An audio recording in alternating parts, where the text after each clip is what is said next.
Tuluyan nang isinara ang sinasabing pinakamalaking Pogo Hub sa bansa na matatagpuan sa Island Cove sa Kawit, Cavite. Pinangunahan ni DILG Secretary at dating Cavite Governor John Vic Remulla ang inspeksyon sa lugar na dati ring pagmamay-ari ng kanyang pamilya. Yan ang agenda report ni Francis Folve. Mistulang ghost town na ang 32 ektaryang Pogo Hub complex na ito sa Island Cove sa Kawit, Cavite. Abandonado na ang may 58 gusali kung saan mahigit 30 rito ginamit bilang dormitoryo ng Pogo workers. Bukod sa gaming rooms, meron ding convenience stores, restaurants, salon, clinic, fire station at recreational park. Ayon sa PAOK, noong isang buwan pa nag-shutdown ng operasyon ng First Orient, ang lisensadong kumpanya na may hawak dito. Pero nakansela ang kanilang permit matapos ipagbawal ng Pangulo ang lahat ng Pogo sa buong bansa. Kanina, nagsanib puwersa ang DILG, PAOK, BI, PAGCOR, PNP at Cavite LGU sa inspeksyon at paglalagay ng closure order sa bawat gusali dito. Nostalgic daw ang pagbabalik dito ng dating may-ari at ngayon Interior and Local Government Secretary na si John Vic Remulla. Kahit pa nasa bakuran niya ang Pogo Hub na ito bilang dating gobernador ng Cavite, siya raw mismo ang nagkandado nito para ipakita na seryoso ang kampanya ng pamahalaan na ipasara ang lahat ng Pogo sa buong bansa. Dagdag pa ni Remulla, may 7 taon na nung huli siyang nagpunta sa Island Cove. Ang Island Cove papunta sa lessors ngayon ng property na to, ang Remulla family ay walang involvement whatsoever.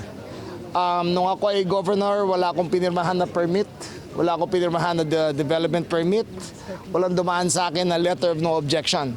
Nung kapatid ko ay DOJ, ay wala rin dumating sa kanyang kahit anumang pirma para mag-operate to. Yung kapatid ko sa PAGCOR na director, doon siya in-appoint na ito lahat ay existing na at wala na siyang pinirmahan in whatever way or form to endorse the operation of this island. Ayon sa outgoing general manager ng kumpanya na si Ron Lim, nag-apply sila ng permit sa munisipyo ng Kawit at PAGCOR hanggang tuluyang sinimulan ng Pogo Hub noong 2019. Lumalabas sa SEC na may 2 kumpanyang nakarehistro sa pangalang First Orient kung saan may Remulla sa mga may-ari. Pero ayon kay Lim, dissolve na daw ang mga ito matapos ipagbili ang property. Hindi pa raw nila alam kung anong gagawin sa property matapos itigil ang operasyon. Nasa 15,000 Pilipinong empleyado at 15,000 dayuhan ang apektado sa pagsasara nito. Ayon naman kay PAGCOR Chair Alejandro Tenco, ang Pogo dito sa Island Cove ang huling malaking Pogo Hub na nagsara sa bansa. They have scaled down their operations also since last year. So, kung dating halos puno ang mga building na to, dahan-dahan na rin silang nagbawas. At dahan-dahan na rin silang wika nga ay nagtatanggal o nagbabawas ng kanilang mga operations dito. At sa araw nga ito, ay makikita nating wala na pong matitira dito na offshore gaming operations dito sa tinatawag na Island Cove Hub sa Kawit, Cavite. Ang PNP naman, sinigurong babantayan ng mga nagsarang Pogo sa bansa, lalo na't meron silang natanggap na report na mayroong mga guerrilla operation kung saan ginagamit ang BPO bilang cover. Pagtutulungan po namin, after January 1, you will see ang powerful po ng gobyerno laban sa ganito. Tuloy din ang mga nakakasang operasyon ng PAOK para sa pagpulbos sa nalalabing Pogo sa bansa.